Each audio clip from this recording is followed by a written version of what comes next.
Hi, welcome back to my channel. I'm Daniela and today we'll continue with episode 8 of The Haunting of Hill House. In the last episode, Luke ran away.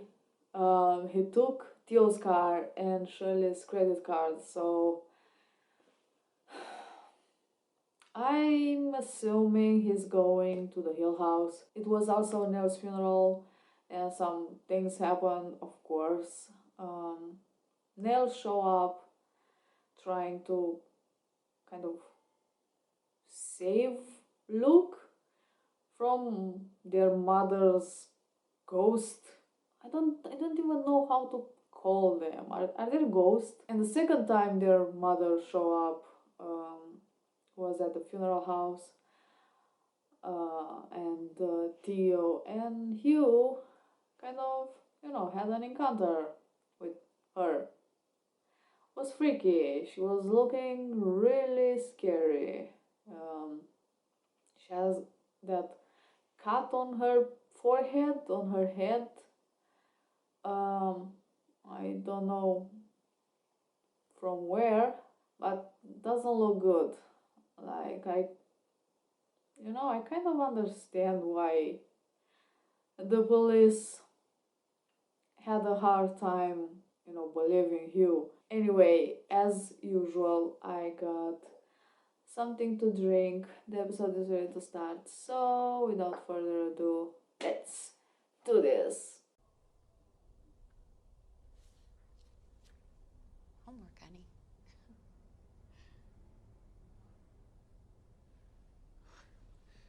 We gotta talk. Is that the mother? We're really not going to tell them what we saw. I mean, you could. Okay, Shirley's mad with Theo, but she could say something as well. What do you mean, sweetheart? Of course you're safe with me. Mom. You okay? Where are the twins? Downstairs. Of course. How's your marriage? You're kidding, right? You're not living at home, and I couldn't help but notice at the funeral. You aren't seriously doing Well, this. yeah, I am. Jesus okay, I wasn't Christ, gonna, Dad, you're out of line. I know, right? How could a parent ask his child about his life? The nerve. I love her today just as much as I did in the beginning. The kite and the line. So whatever you need to fix between you and Lee, I really hope you do. That's all that's all I really wanted to say. You are so out of line. How dare you? Sure you won't come with us? You guys have fun. Come on, Mom, candy. Is he wearing the first costume of Daredevil? That or Zorro? Can we talk when I get back? How? You'll be back at the hotel. Okay. I get she's angry, but she can't act like this.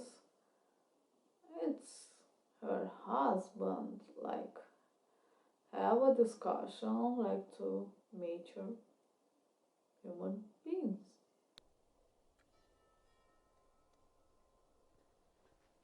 Goddamn lights off.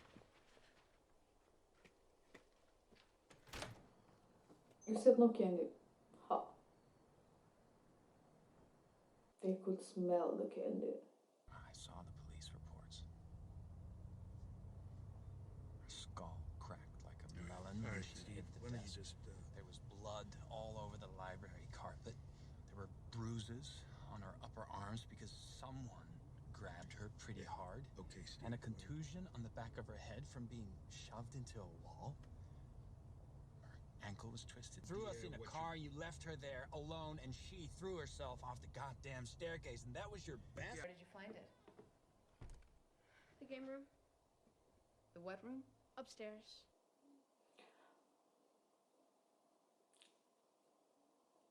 Okay. and puppies. Puppy. Poppy? Poppy Hill. She was William's wife. She was insane. Yeah, she looks kind of wild. No, I mean clinically. So was he. They met in the mental institution. They fell in love in an asylum. She was insane.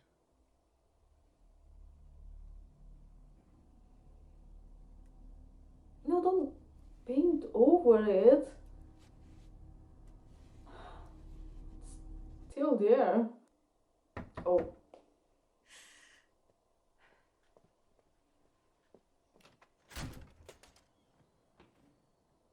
You're very clever.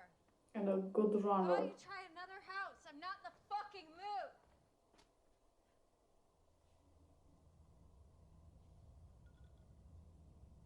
Is doing the same motion every time. What the fuck do you want? I was just coming to apologize. I can explain. I doubt that. Shouldn't you be No, she acting? can explain, but you just don't want to You're making hear out it. with my husband. No, he pushed me away. Is that supposed to make this better? It wasn't even him. All of us are just always helping you keep up this idea in your head that you're perfect Shirley and we're just a bunch of fuck-ups fucking up perfect Shirley's perfect fucking life. No! You do not just get to shove me out of your life. Did she punch her? Just punch me in the boob. Yeah. Yeah. You kiss my husband, that's what you get. And you get evicted from my fucking house.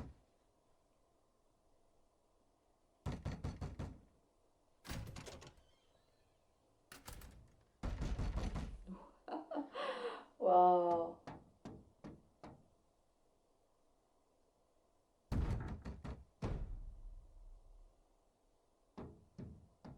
It's are the pipes. The pipes. Isn't that what their father told them when they were little? Just the pipes. Don't worry about it. Nell was delusional, depressed. Luke's an addict. Shirley is a control freak, and Theo's basically a clenched fist with hair. Vasectomy. Right out of college. You didn't. Before you met Lee. You're lying. You didn't tell her. You didn't tell her. You ass. Wanted kids, I knew that. I kept thinking I'll tell her later. Now's not the time. Then we were engaged, and then we were married, and then we were trying. She was so upset it wasn't working. You're lying. I didn't tell her. I thought I was being kind. I really thought that. And you're the one to judge your father for keeping things out. This bitch. Just tell me what a shitty husband I was. No, you were a piece of shit. I'm so sorry.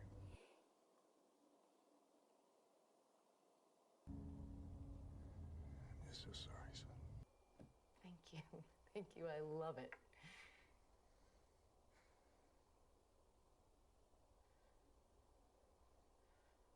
Mom? Yes, I do too smash things that I love.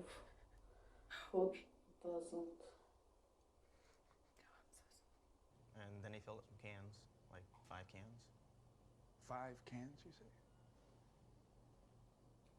Oh no. Is he trying to burn down the house? I don't think it's gonna work.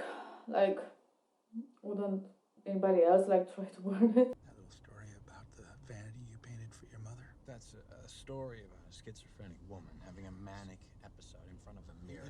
Well, I didn't know you're a psychiatrist now, Steven. The clock hadn't been touched since the 60s. You hired a slew of workers toward the end. But for that clock, I didn't. Knowing if I had, it would have taken specialists, and there's only a handful in the world who know how to do it right. And they take it off-site. No one touched that clock. There was no man there, and certainly not one in old overalls with a handlebar mustache. That man wasn't there. Ayy. You probably just forgot. I never built you kids a treehouse. What? Luke was in there all the time? I used to go fetch him for dinner. Flipping a house. We were gonna be there maybe 8 weeks. How would I even have the time to build you kids a goddamn treehouse? Maybe he was already there. There was no treehouse. I touched Nell's body the night before. What the fuck is wrong with you? Why don't you listen?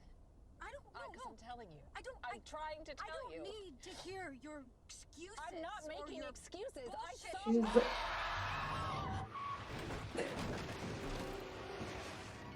Oh my god.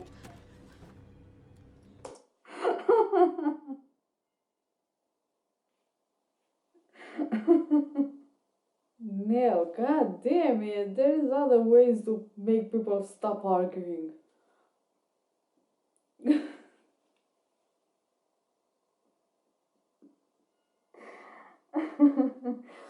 Okay. Okay. I give them that. They got me. They got me good. Oh, my heart is pounding. Wait. See that, Shirley? Do you fucking believe that? Sure is acting like nothing happened. I touched her, and I felt nothing. And it spread everywhere in me, this nothing, until I couldn't feel anything anymore. I was just this dark, empty black hole, and I can't feel. And I'm just floating in this ocean of nothing, and I wonder if this is it, if this is what death is, just out there in the darkness, just darkness and numbness and alone. And I wondered if that's what she felt, and that's what Mom feels, and it's just numb and nothing and alone. What if that's what it is for all of us? When the time comes, and then the lights came on, and there he was, and I didn't see him. I didn't see him. He was a light in the darkness. He was a life preserver in the ocean. I reached for him because I had to feel something. I had to feel anything. God, I'm so glad I did it, though. Because it worked. I started feeling things again, and I felt shame, and I felt grief, and I felt scared. I felt so fucking scared that I was gonna lose the only sister that I had left. Damn it, you can't scare me and make me cry after. Like, you can't do that.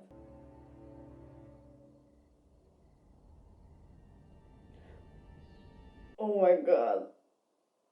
The house is in defense mode. When the houses come at me, bro, you don't go at her, bro. My god, look. Swear to god, if he dies, I'm gonna stop watching it.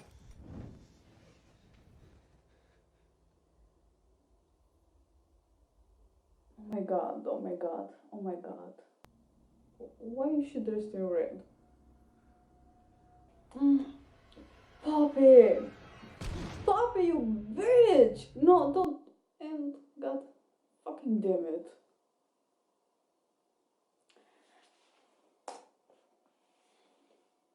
Fuck. So that was the thing. Poppy got Luke 2 more episodes.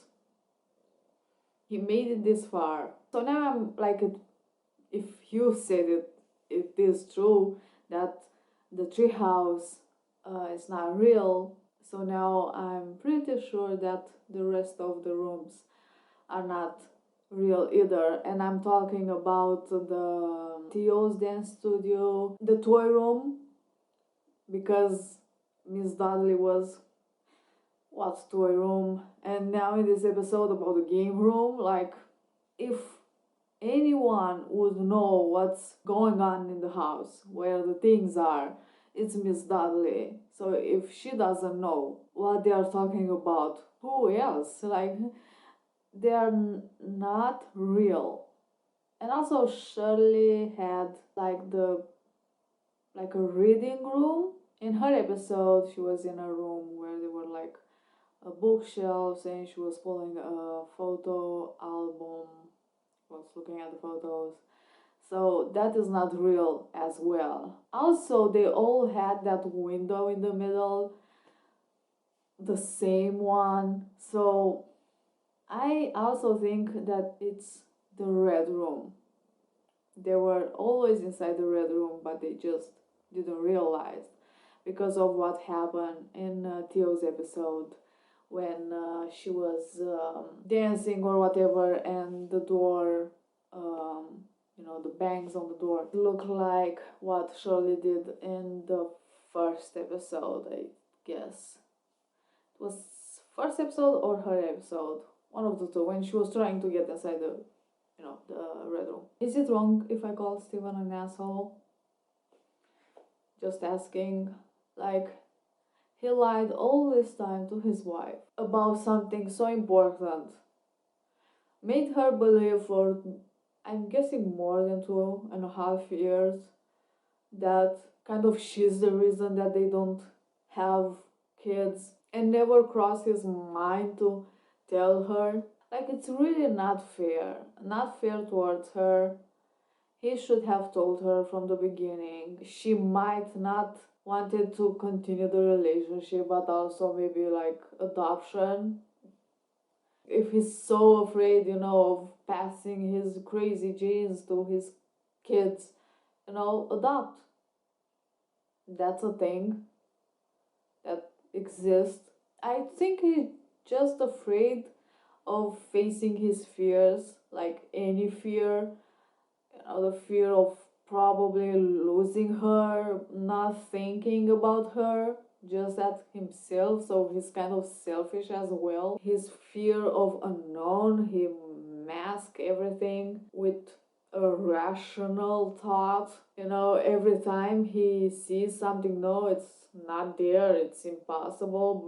When somebody tells him that they've seen some unexplainable things, they just know you are just crazy, nothing there, stop that. And I can't believe that he's judging his father for not exactly lying, but keeping things from them, while he actually lied to his wife.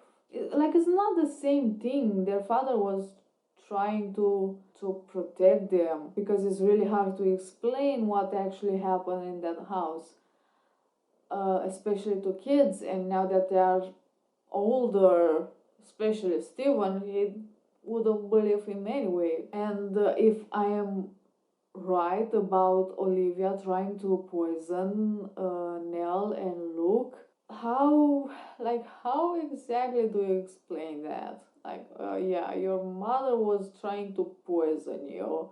That's why I just took you out of the house as far as possible from her. And that's why I came back, to check on her. But I needed you kids to be safe. They already have this, let's say, perfect image of their mother, and I don't think Hugh wanted to shatter that.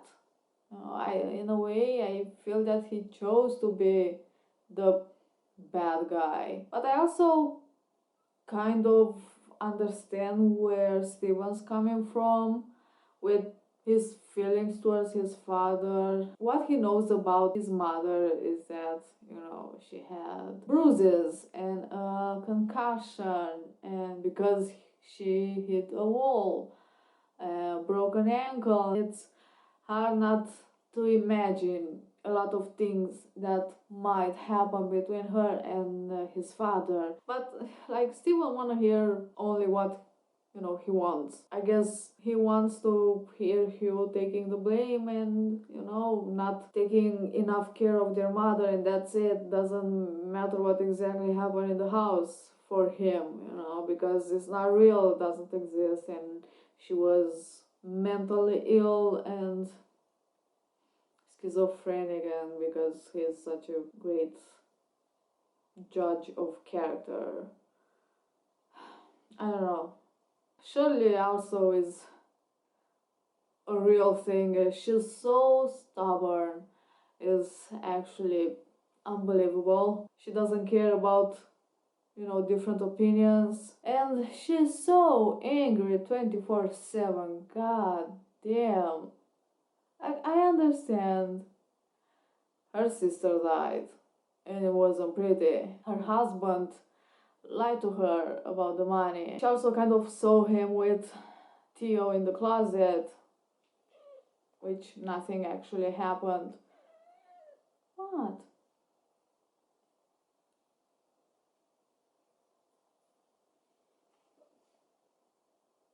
Okay, as I was saying, yeah, so she saw him with Theo in the closet, but she's an adult. She's married with 2 children. At some point, you kind of have to understand that you are not the center of the world. Sometime on the way, you have to listen to others, you have to listen to opinions, especially in a relation.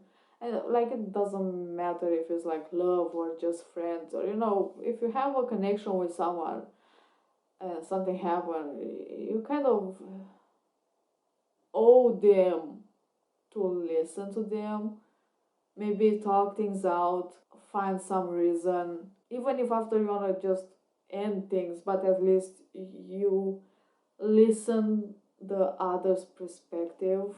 I don't know, doesn't it make sense? I don't know, it's like, I don't like these people that are just like so hot-headed and they just like end things like that, even if they are right or wrong. I don't know, I think it's like a personal thing. Also, the last thing, quick, Poppy Hill was on the gravestones, and she was born in 1910 and died in 76. So 66, that's a thing. I don't know, just a quick thing that I wanted to add for some reason or another. Anyway, I think this is all I have to say about this episode. Thank you for watching. I hope you enjoy, and I will see you next time. Bye.